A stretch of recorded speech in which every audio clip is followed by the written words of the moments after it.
Tell me when you're good.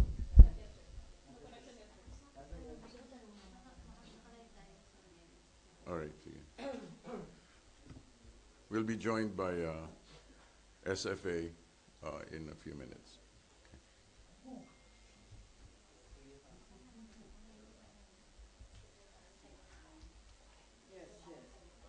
Secretary, yes. Secretary, yes.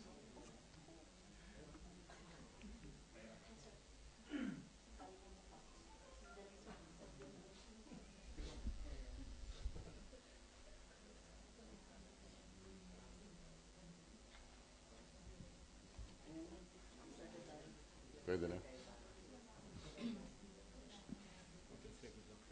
Thank you. Ano dito? Sige, sige.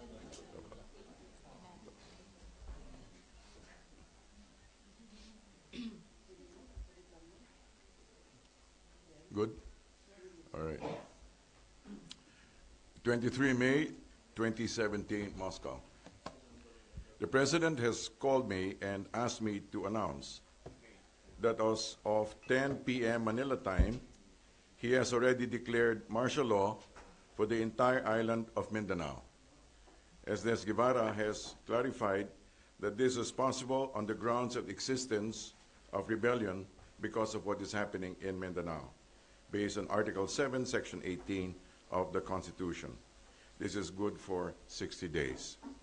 I'm going to defer now to Secretary Del Lorenzana, Secretary of National Defense, to give us a backgrounder, and then to Secretary Alan Cayetano of the Department of Foreign Affairs. Good evening. At 2 p.m. this afternoon, Manila time, joint elements of the Army and the police were trying to serve a warrant of arrest on Isnilon Hapilon at Barangay Basak, Marutlot in Marawi City when they were met with firefight or firearms, gunfire from the group of Hapilon Isnilon.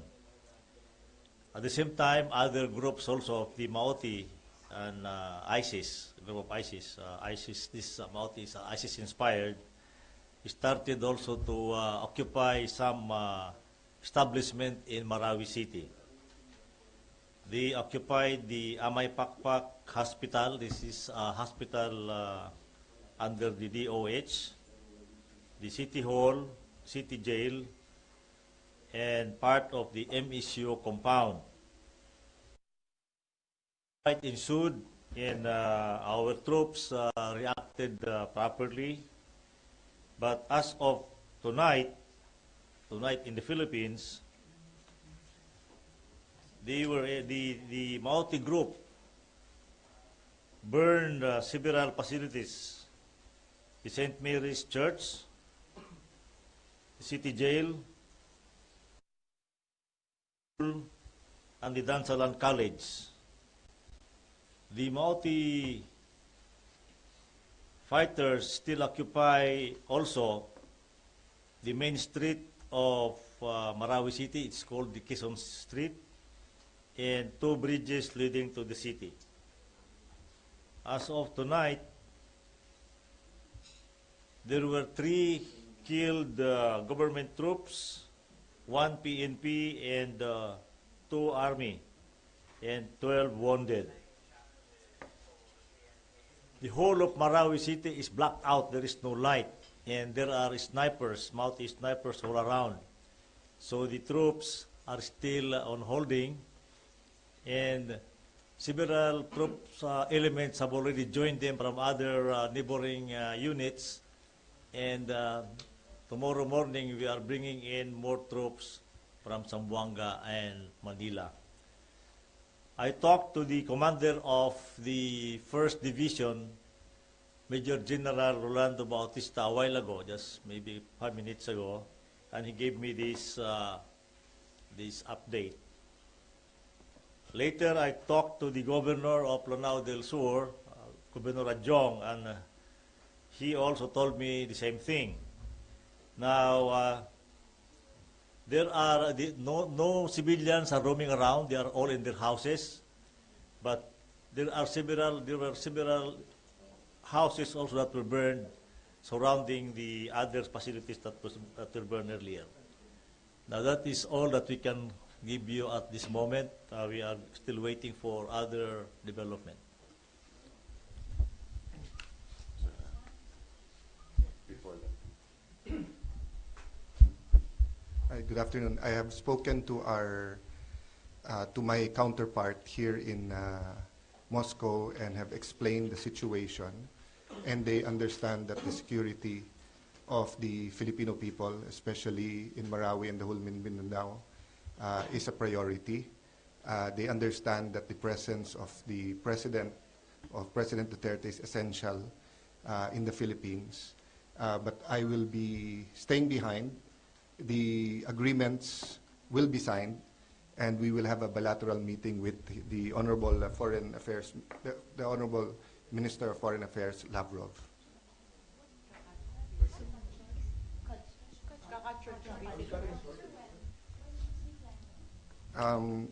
They will announce it, but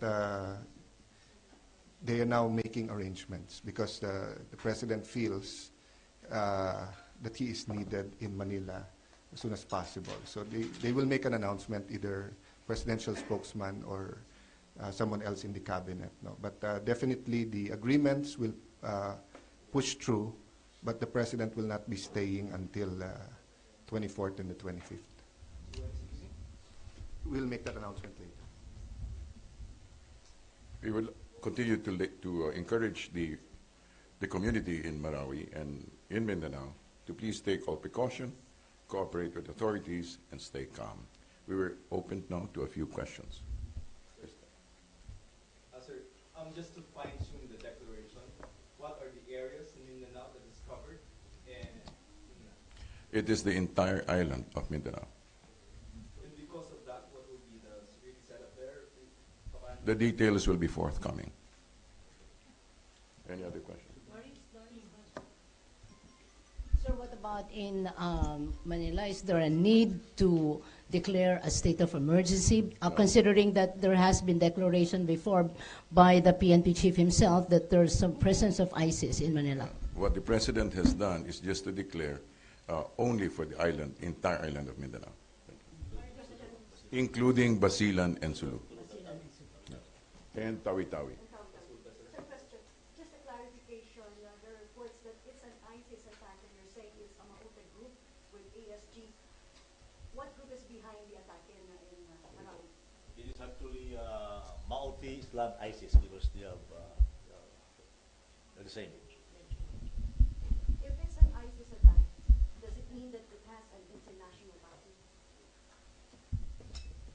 I believe so because we already there has been report that came to me from Baghdad that they are already seeing these pictures in the website of ISIS. No, I think the website of ISIS in the Middle East. So there's prior information to this attack in that website? Maybe no, but you can always stream those information immediately, just as we are doing now. Yeah. I also got pictures of those people just today from Marawi. Secretary Ana, would that mean that the meetings with Medvedev and President Putin are scrapped?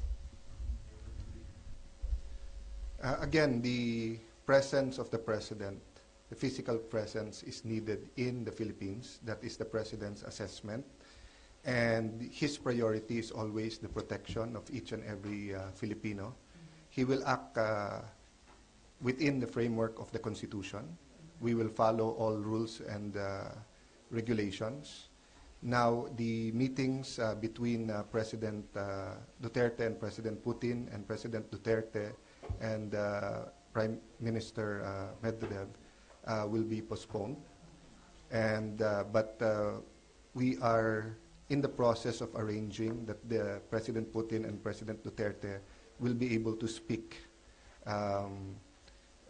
most probably it'll be a phone call because President Putin is not in Moscow at this point in time.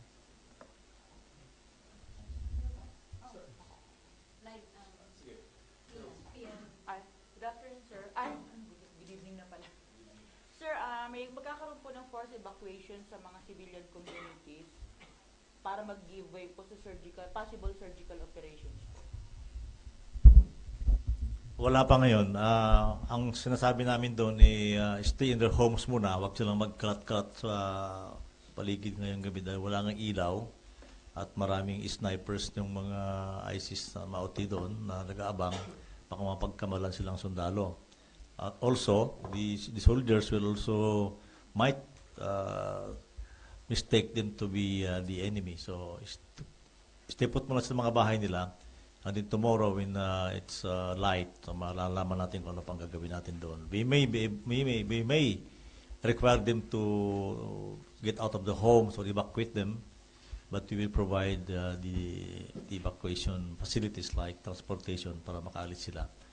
Kung magkaroon talaga ng house-to-house fighting dyan sa Marawi.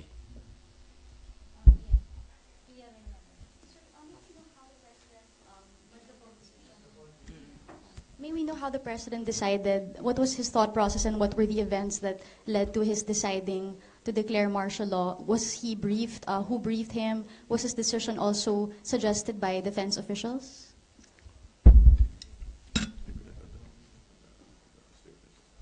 He met with his own group, and we will just have to leave it at that. The full details we don't have. His own group, sorry? Yes. His own group? No, his group of advisors. Okay, we don't have the details about the composition of the advisors. Secretary Lorenzana, considering the urgency of the situation in Mindanao, you think there's a necessity to ask for immediate military support or assistance, either in China or here in Russia? None. I think we can do this. We just have to reshuffle our troops. I mean, yun nabigla lang sila doon because they were expecting to arrest Mr. Isnilon. They didn't know that he was backed up by more or less about 100 armed fighters. But we will be able to contain them as we go along, maybe tomorrow or the next 2 days. Yun ho bang Marawi area, matagal na hong pinamumugaran ng mga Mauti group at ito ho ba'y matagal ng yes. nasubaybayan? Yeah, if you remember, we were able to, we bombed them in Butig. Isnilon was there in Butig early this year, and they were scattered. And it's coming out now from the reports of the military that they have a lot of sympathizers in Marawi City, so they were able to infiltrate Marawi without the knowledge of the military. That's why they were able to go there undetected, maybe posing as civilians coming to the city until they saw this. If they did not see Isnilon siguro, they will not be able to have this incident because Isnilon was there. He was seeking medical attention. And when he was approached to be, his hideout or his safe house was approached to arrest him, they started firing at our soldiers. That's why there was this encounter. Thank you. We'll have to confine it to the last two questions because I'll be deferring now to Sec. Alan Cayetano. Pia, just to add to your question, to add to the answer, no? The President does not take lightly the declaration of martial law of any part of the Philippines. In fact, this option was an option in the past. He has announced that there are groups that have been auditioning for recognition in ISIS, and both Secretary Lorenzana and Secretary Esperon and our Chief of Staff Anyo and Chief PNP De La Rosa have continuously briefed you about certain security threats in Mindanao. The President doesn't take this lightly because he knows and his cabinet knows that there are implications, for example, in tourism. The mere declaration of martial law would dissuade some from going to Mindanao at this point in time. But the priority of the President is the safety, the lives, and the property of the people of Mindanao. So he cannot sacrifice the lives of people for any amount of money or for any economic reason. So please rest assured that the details will come in later because of two reasons. One, they're focused now on the situation. Number two, there are many things that they cannot discuss at this point in time because the groups in Mindanao who are being monitored are also monitoring what we will say here. And we cannot reveal the strategy or the military tactics or the actions of the civilian government. No? So we apologize at this time, but we will be transparent and give you the information you need as soon as we are capable of giving it without endangering the lives of the men in uniform, especially in Mindanao. I think we need to defer to the statement of the Secretary Cayetano regarding the delicacy of the matter. So let me just end now. Do you still, Yusek, do you still maintain sa mga ating officials, do you still maintain your previous statement that the government is still in control of the situation in Marawi considering may mga lumalabas na... My statement, if you were listening to it, is this. He has full confidence in AFP and MPNP's management of the situation, all right? And so that is why he's returning also to the Philippines, and so let us continue to trust in the process. Okay, let me just ask Secretary Lorenzana, is the government in full control of Marawi right now? Of course. I told you a while ago, I just talked to the division commander. General Bautista is supposed to be in Polacan, Zamboanga del Sur, but he is now in Marawi. It's starting this morning. So sabi niya, wala namang problema. I will just try to hold the ground tonight so that we can bring in more troops maybe tonight and tomorrow morning. So, under control yan. Sec Lorenzana, how many troops of the Maute and ISIS are we talking about? And meron po bang nagkaroon ng lapse sa intelligence kaya nakapasok sila ng hindi undetected sa Marawi? Alam naman natin na nandiyan sila eh. And in fact, there was this big firefight somewhere in Piagapo and sa mga mountainous dyan area surrounding Marawi City. And I don't think there is a lapse of intelligence. It's just appreciation of the intelligence that was lacking there. Baka hindi nila, akala nila kayang-kaya, but you know, it's just, there's intelligence there. It's just the appreciation of what the intelligence means that medyo nagkamali sila. Thank you very much. Sir, one last. Sir, why all of Mindanao, sir? Well, that is the declaration of the President, all right? Secretary Lorenzana. Because there are also problems in Zamboanga, Sulu, and Tawi-Tawi, and also in Central Mindanao, in the BIF area. And we also have some problems in Region 11, yung mga pangungutong ng mga NPA. So sabi nga ni Presidente, he has been telling these people that if I declare martial law, tatapusin ko lahat ng problema. So kaya nga buong Mindanao na. So related to your statement, how is a declaration of the martial law going to help with the problem with Maute and all of that? Well, we were able to control their movement. We can lahat ng dapat gawin sa martial law, we will implement. Control of movement, searches and arrest or detain people for Warrantless arrest, sir. Suspension of writ of habeas corpus, and details sa palo na lang. So, sir, yung arrest will begin. Wrong. Details to follow. Thank you very much. Thank you very much.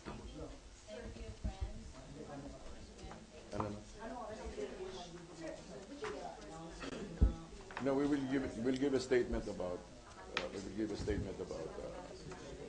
kung kailan alis. Okay? We will, as soon as possible, we will. Pero ang biyahe is about 12 hours. No.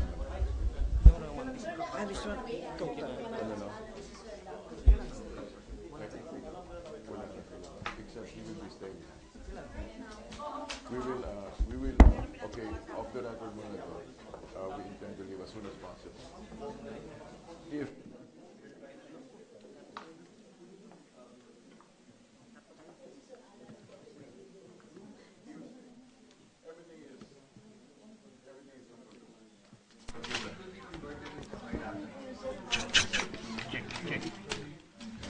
Senator Alan, please. Hawak sa kanya, sir.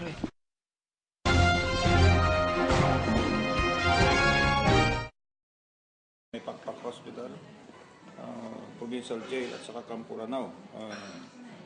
May mga ibang small pockets of supporters naman ang Maute. But the Armed Forces of the Philippines is in full control of the situation and the operations are ongoing. Sir, earlier po na may kumalat po na information po galing allegedly daw po kay according po galing po ito kay General Padilla. Ang sabi daw po yung nangyari sa Marawi ay initiated raw po ng AFP. Pwede po bang pakilinaw yon? Kasi po base Teka po muna, initiated ng Armed Forces? ng AFP daw po. It might be, what he meant might have been that the Armed Forces is actually in operations, meaning they have an ongoing operations against one very well-known terrorist leader. So sila ang nagsimula nun. Okay. So unrelated po ba yun sa actual? Oh, it could be related. Could be related. ongoing operation, sir? I mean, yung attack doon sa hospital could be related as a diversionary Tactic. tactic or well, simply that. Or there could be some situations that are developing simultaneously. Now, ngayon, so that we could be more objective about it, let us not speculate about it. Remember that in Marawi we have a brigade there which has been reinforced. With a brigade normally has 3 battalions, and it has been reinforced by another battalion. Dahil nag-operate sila doon sa malapit, Butig, etc., and some other parts of Lanao Sur. Additionally, the Armed Forces of the Philippines has started deploying more forces, yung Division Reconnaissance Company, plus another Scout Ranger Company, and more forces from the Light Reaction Regiment. So, of course, nandyan ang ating police forces, which are manning the towns, and they have mobile forces also there. So, magkakasama sila lahat yan. Sir, masasabi niyo po ba na under control na po yung issue or minamanage pa po ngayon? We have preponderance of forces, and if necessary, from what I see now, we could send in more forces. So let us wait for developments, because it's now early evening in Lanao, 7:30 na ngayon, so medyo madilim na yan. There will be some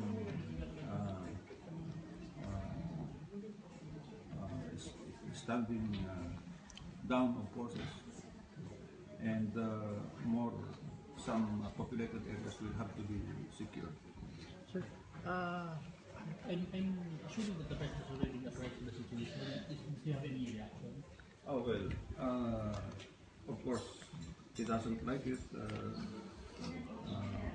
We are giving him reports as they come from the field, but his orders, as always, would be for our troops to pursue the enemy. We have also told him that 4 of our forces were wounded in action, and it hurts him so much kung may nasusugatan na sundalo or mga sibilyan, lalo na pang sibilyan. So, while he would give the directions to pursue vigorously the enemy, nandyan lagi ang ating pag-iingat dahil populated areas, maraming populated areas. Sir, totoo daw po ba na in-erase ng ISIS yung flag nila doon sa lugar na? There was an attempt. There's no development. Dati ginawa na yan dati.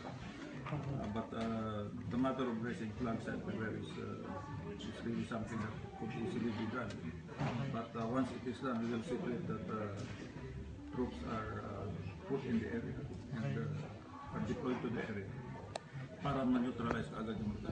Okay, ito daw po sir, madami daw pong stranded ngayon. Expected yan because Marawi is a university learning center, and then dumadaan din yan. It goes, it comes in between the southern part of Lanao and also illegal. So daanan niya.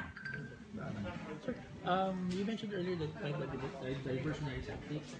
It could be, but I do not want to second guess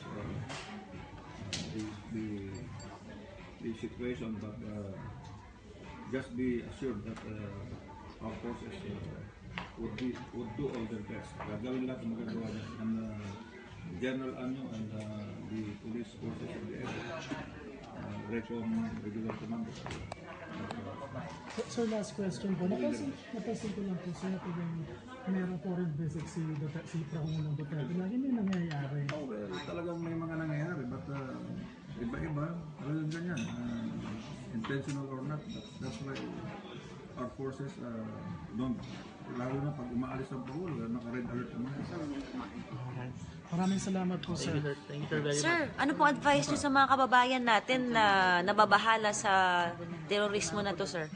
Well, talagang nakakabahala. Kaya naman gagawin natin ang magagawa natin para masugpo itong mautigang, itong iba pang terrorist groups. Tuloy-tuloy ang operations ng armed forces sa PNP and other security forces. Sir, doon po sa mga stranded nating kababayan ngayon sa Marawi, ano po ba magagawa po nila para po... Let us leave that to the local commanders. Merong SOP yan, pag nagkaroon ng ganyan, nagkakaroon ka agad ng assistance. That's part of crisis management on the land. Alright. Yung provision ng safety and security of the civilians. Ginagawa yan kagad. Maraming salamat po, sir. Thank you, Thank you, sir. Thank you General. very much for taking the time to talk to us.